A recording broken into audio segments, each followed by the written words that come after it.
Hello दोस्तों, welcome to Civil Exam Prep. आज हम फिर आ गए हैं अपने डिज़ाइन ऑफ कंक्रीट स्ट्रक्चर की सीरीज़ में, जिसमें हम यूनिट 2 की स्टार्टिंग करने वाले हैं। इसमें भी हम इम्पॉर्टेंट क्वेश्चंस ही सिर्फ अपलोड करेंगे जो आपके एग्ज़ाम में परमानेंट आता है और पिछले कई सालों में रिपीट हो चुका है। तो आज हम इस यूनिट 2 का वीडियो स्टार्ट कर रहे हैं। ये यूनिट 2 का पहला वीडियो है जिसमें हम कॉलम के न्यूमेरिकल्स को सॉल्व करेंगे। कॉलम के 2-3 पैटर्न्स पे न्यूमेरिकल्स आते हैं एग्ज़ाम में। एक ये है, एक हेलिक्स पे है, एक और न्यूमेरिकल है। 3 न्यूमेरिकल कॉलम का इंपॉर्टेंट है, मैं बताऊंगी। अगर 30 नंबर आप रेडी करोगे तो 20 नंबर आएगा ही आएगा। क्यों? क्योंकि 2 सेक्शंस आते हैं हर चैप्टर में से, एक सेक्शन बी, एक सेक्शन सी। सेक्शन सी में 2 क्वेश्चंस आते हैं और सेक्शन बी में 1 क्वेश्चन आते हैं। तो ये आप पे डिपेंड करता है। 30 नंबर आपने पढ़ा, 30 नंबर ऑलरेडी आया, तो अब उसमें से आप कितना कर लो।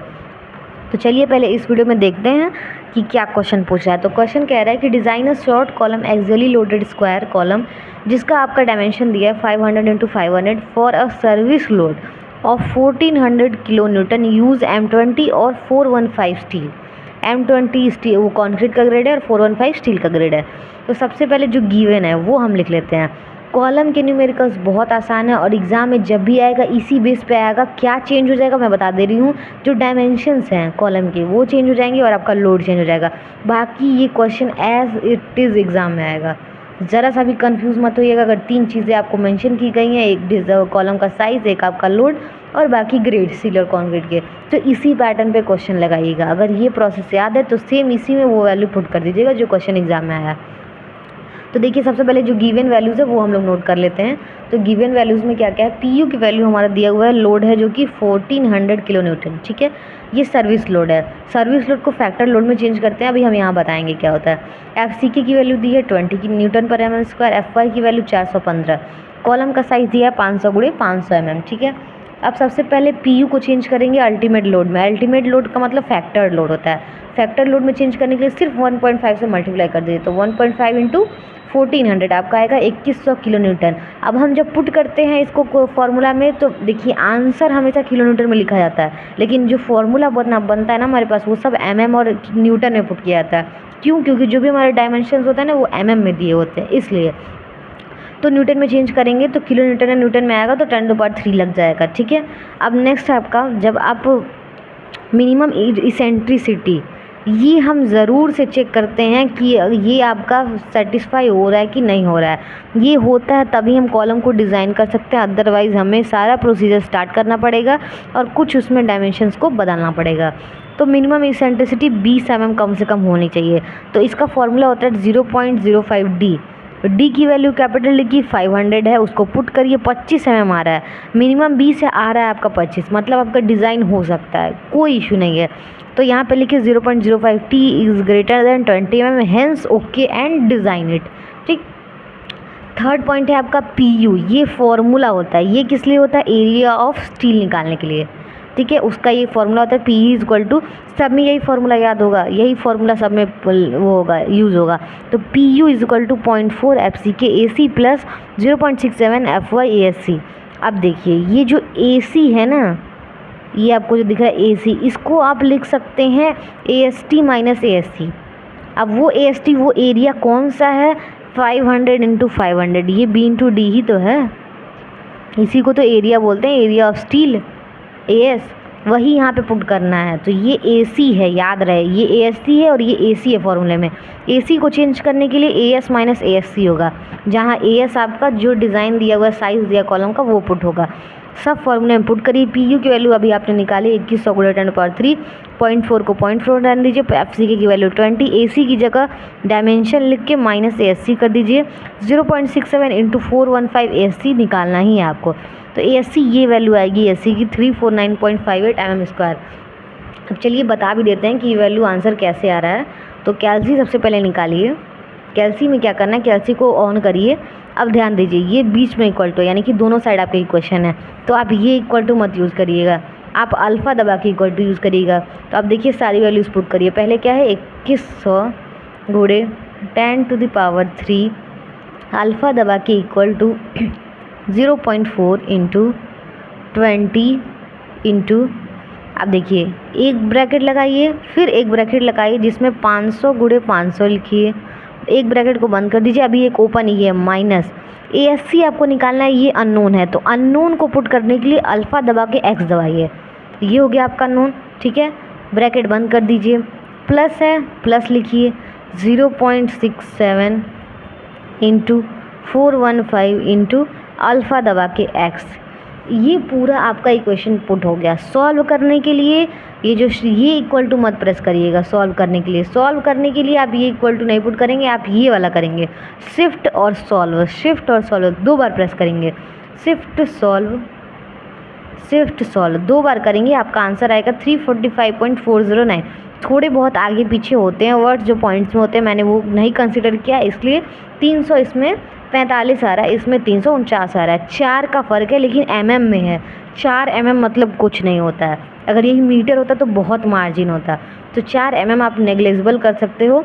तो ASC की वैल्यू आएगी 349.58 mm का स्क्वायर।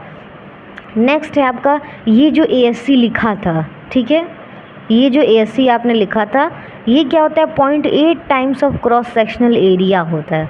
ठीक है, जो मिनिमम, ये तो आपका ASC मैक्सिमम निकल गया, लेकिन जो मिनिमम ASC होता है वो 0.8 टाइम्स होता है क्रॉस सेक्शनल एरिया का। क्रॉस सेक्शनल एरिया क्या था आपके पास 500 × 500 में 0.8 का मल्टीप्लाई करिए 2000 mm स्क्वायर आएगा। तो यानी कि ये जो वैल्यू आपकी आई है 2000 mm स्क्वायर, ये पुराने वालों से ज़्यादा आ रही है।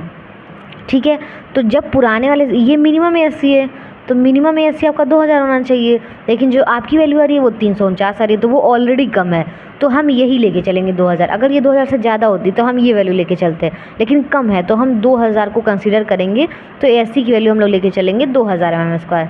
ठीक है, याद रखिएगा प्रोसीजर।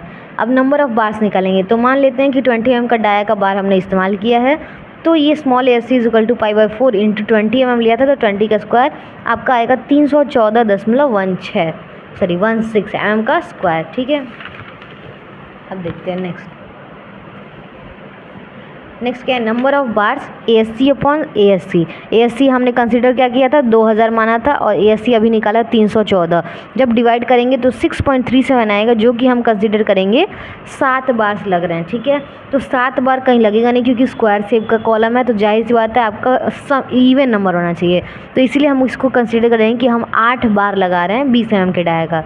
ठीक है, अब 8 mm का डाया लगा रहे हैं तो कितना ASC कॉलम के लिए निकल के आएगा, एरिया ऑफ कंक्रीट कितना निकल के आएगा, 8 रहने दीजिए, जो आपका ASC स्मॉल ASC आया है उसको पुट कर दीजिए 2513 mm का स्क्वायर, ये आपका निकल के आ जाएगा कंक्रीट के लिए आपका कितना ASC लगेगा उस कॉलम में, स्क्वायर कॉलम में। ठीक है, यहाँ तक ख़त्म। अब लास्ट 2 स्टेप और आपका बच गया, एक लेटरल टाइज निकालेंगे, एक स्पेसिंग निकालेंगे, ये दोनों इंपॉर्टेंट होता है।